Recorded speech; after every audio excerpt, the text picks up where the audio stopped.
ఆంధ్రప్రదేశ్ రాష్ట్ర రాజకీయాల్లో పవన్ కళ్యాణ్ గారు ఆంధ్రప్రదేశ్ ఉప ముఖ్యమంత్రిగా రాణిస్తూ ఔరా అనిపిస్తున్న విషయం మనకందరికీ తెలిసిందే. ముఖ్యంగా ఇతర రాజకీయ పార్టీ నేతలు కూడా పవన్ కళ్యాణ్ గారి పనితనాన్ని చూసి ఆశ్చర్యం వ్యక్తం చేస్తున్నారట. మొదటిసారిగా ఆయన మంత్రి బాధ్యతలు స్వీకరించి ఆంధ్రప్రదేశ్ అభివృద్ధికి బాటలు వేస్తున్నారంటే నిజంగానే గ్రేట్ అని చెప్పుకోవాలి. పవన్ కళ్యాణ్ గారు ఏదైనా పని చేయాలంటే ఖచ్చితంగా ఆ పనిని ఖచ్చితంగా చేస్తారు. ఆయన చేసిన ప్రతి వెనుక ప్రత్యేకత ఉంటుంది. ఏదైనా అవసరాన్ని గమనిస్తే ఆలోచనల వలయంలో పడకుండా వెంటనే ముందుకు సాగపోతారు పవన్ కళ్యాణ్ గారు. ఆయన సహాయం అందించిన సందర్భాలు ఎన్నో ఉన్నాయి. ఇప్పటి ఘటన మరింత ప్రత్యేకంగా చెప్పనక్కర్లేదు. ఇక లేటెస్ట్గా అందుతున్న సమాచారం ప్రకారం పవన్ కళ్యాణ్ గారి గురించి రాజకీయ నాయకులు స్పందిస్తూ ఉండగా తాజాగా కేంద్ర మంత్రి రాజ్నాథ్ సింగ్ గారు సంచలన వ్యాఖ్యలు చేశారట. ఆయన మాట్లాడుతూ పవన్ కళ్యాణ్ గారు గ్రేట్ పర్సన్. ఈరోజు ఆంధ్రప్రదేశ్లోనే కాకుండా దేశవ్యాప్తంగా మంచి క్రేజ్ను సంపాదించుకున్నారు పవన్ కళ్యాణ్ గారు.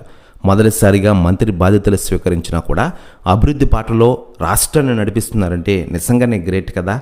పవన్ కళ్యాణ్ గారు మించిన నాయకుడు ఇండియాలోనే లేడు అంటూ సంచలన వ్యాఖ్యలు చేశారట రాజ్నాథ్ సింగ్ గారు. ప్రతి వ్యాఖ్యలు వైరల్ అవుతున్నాయి టోటల్ ఆంధ్రప్రదేశ్ రాష్ట్ర రాజకీయాల్లో.